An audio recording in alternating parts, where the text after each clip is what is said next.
Hello, good people. I'm back for a reading of the next chapter in Ratzinger's Introduction to Christianity. And this chapter is entitled The God of Faith and the God of the Philosophers. I'm going to read the first section of this chapter, which is entitled The Decision of the Early Church in Favor of Philosophy. The choice made in the biblical image of God had to be made once again in the early days of Christianity and the church.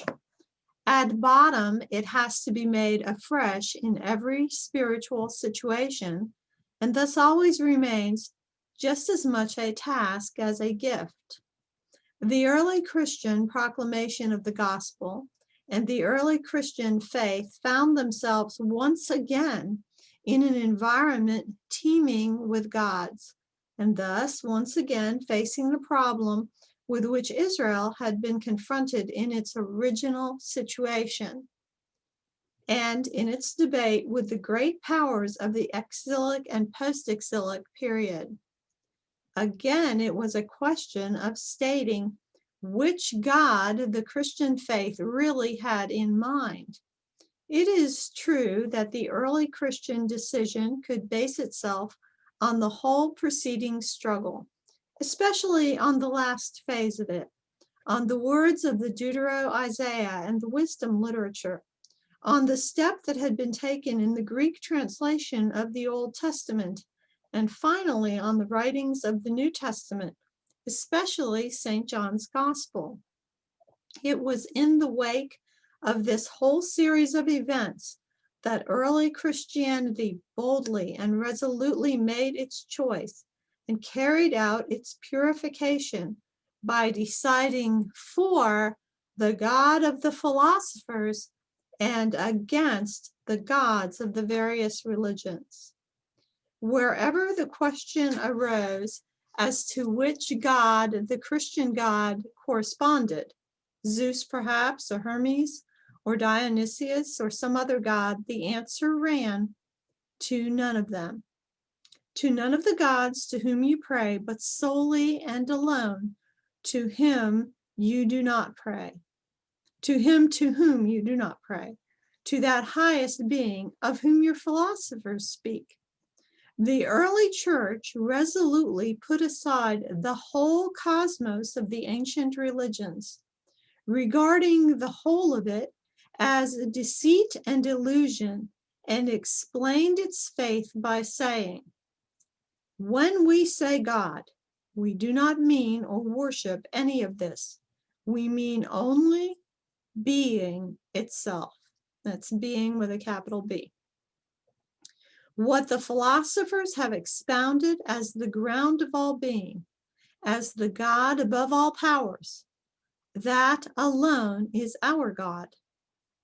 This proceeding involved a choice, a decision, no less fateful and formative for ages to come than the choice of El and Yah, as opposed to Moloch and Baal, had been in its time, with the subsequent development of the two into Elohim and toward Yahweh, the idea of being. The choice thus made meant opting for the Logos as against any kind of myth. It meant the definitive demythologization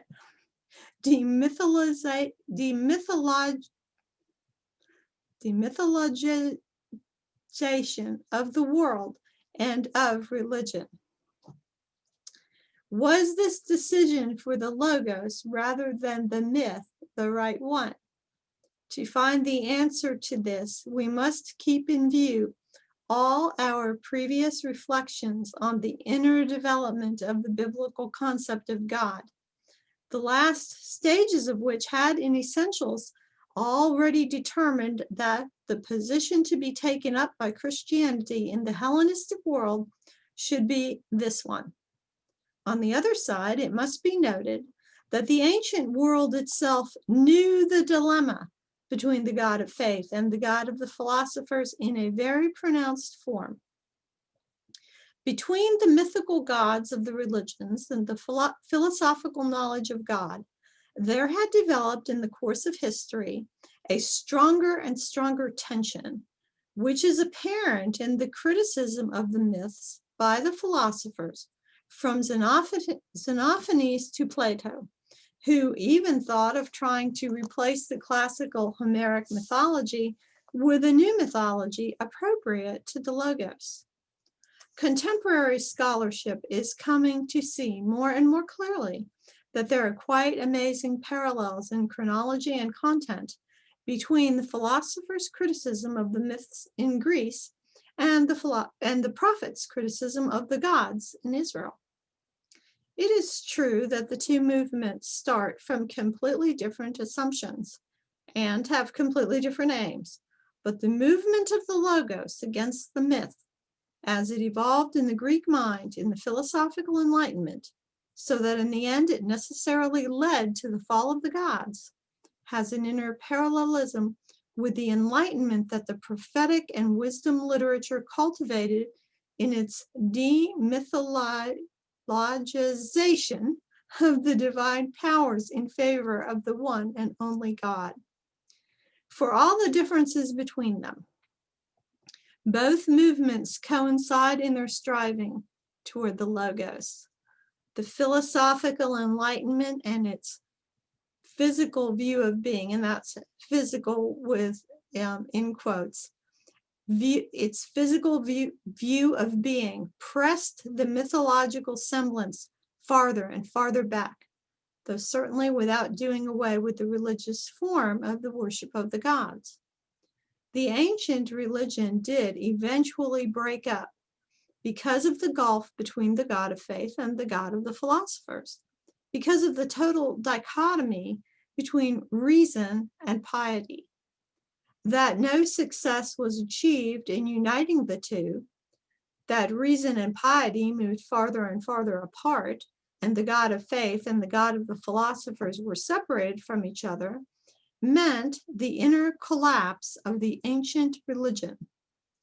The Christian religion would have to expect just the same fate if it were to accept a similar amputation of reason and were to embark on a corresponding withdrawal into the purely religious, as advocated by Schleiermacher, and present, paradoxically enough, in a certain sense, in Schleiermacher's great critic and opponent, Karl Barth.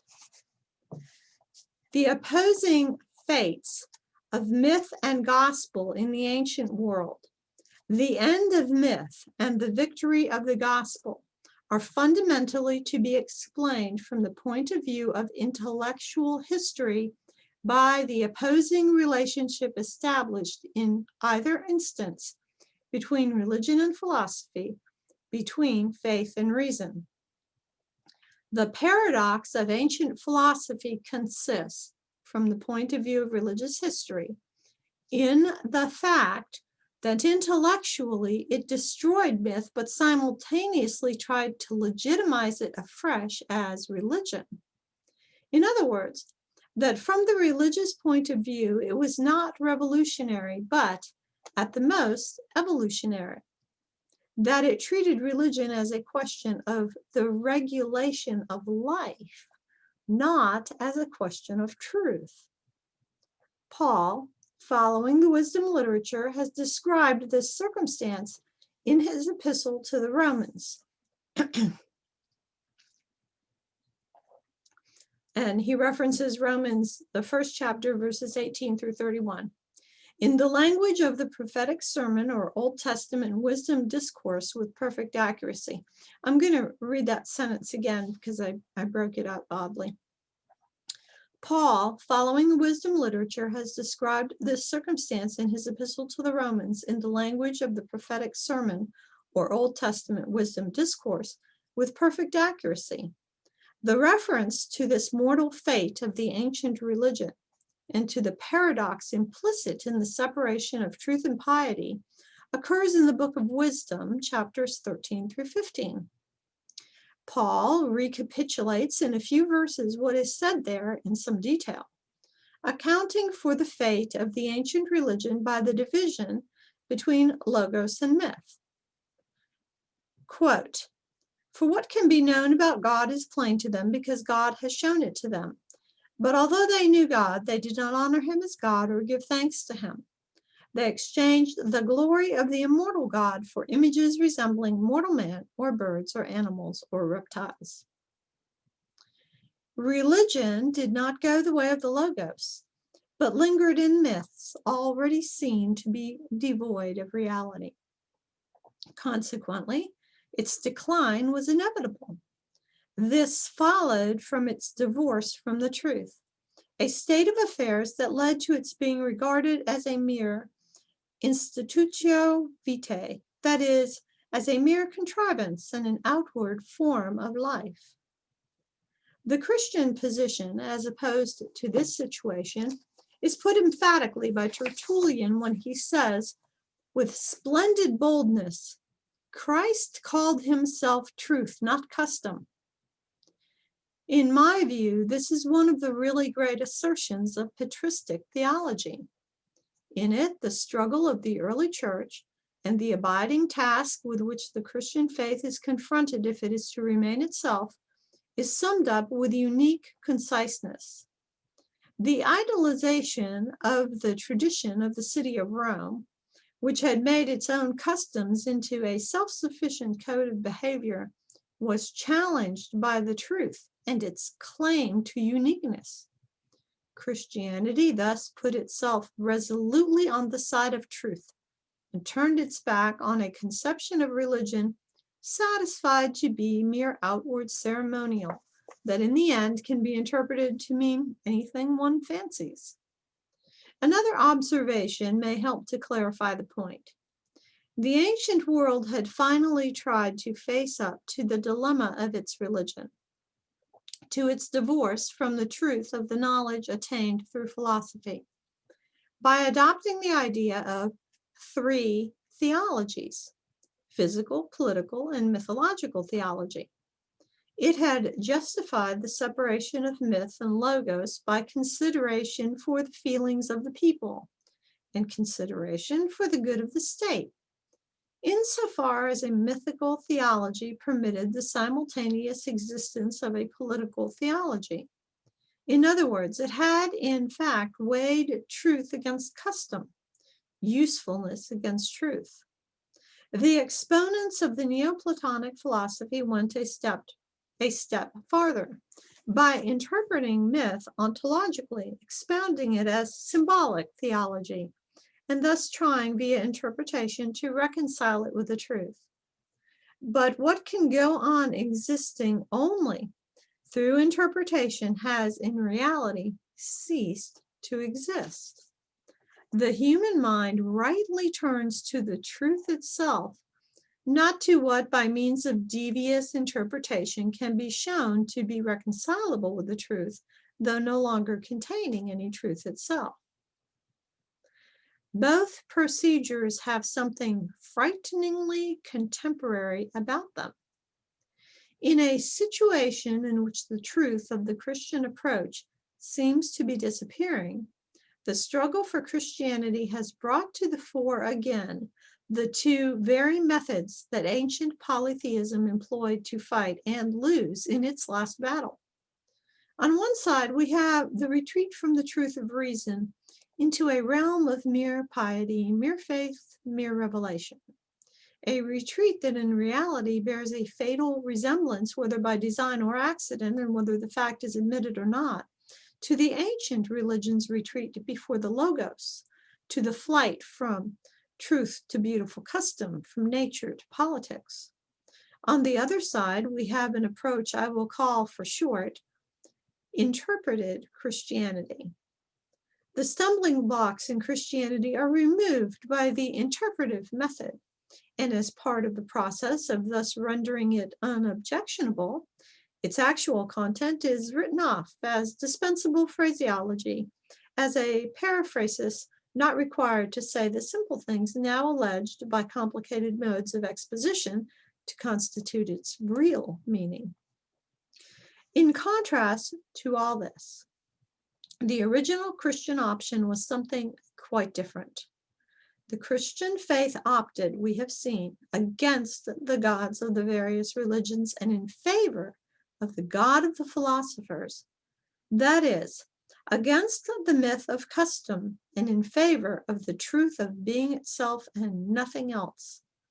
Hence the accusation made against the early church that her adherents were atheists. This reproach arose out of the fact that the early church did indeed reject the whole world of the ancient religion, declaring none of it to be acceptable and sweeping the whole system aside as empty custom that was contrary to the truth. The God of the philosophers, however, who was left over, was not regarded by the ancient world as having any religious significance, but as an academic, extra-religious reality. To leave only him standing and to profess faith in him alone and in nothing else seemed like a lack of religion, as a denial of religion, as atheism. The suspicion of atheism with which early Christianity had to contend makes its intellectual orientation, its decision against religio and custom devoid of truth, its option in favor of the truth of being, clearly apparent. And that is the end of the first section of this chapter about the God of faith and the God of the philosophers. And when I come back to you, I will read the second and third part of this chapter. Thank you very much for your attention. I hope you see how very relevant this material is to the discussions that have been going on in our little corner of the internet. Until we are together again, treat yourself as though you are someone you are responsible for helping, because you are responsible. So am I. Together we are making the world. Bye for now. I'll see you again real soon.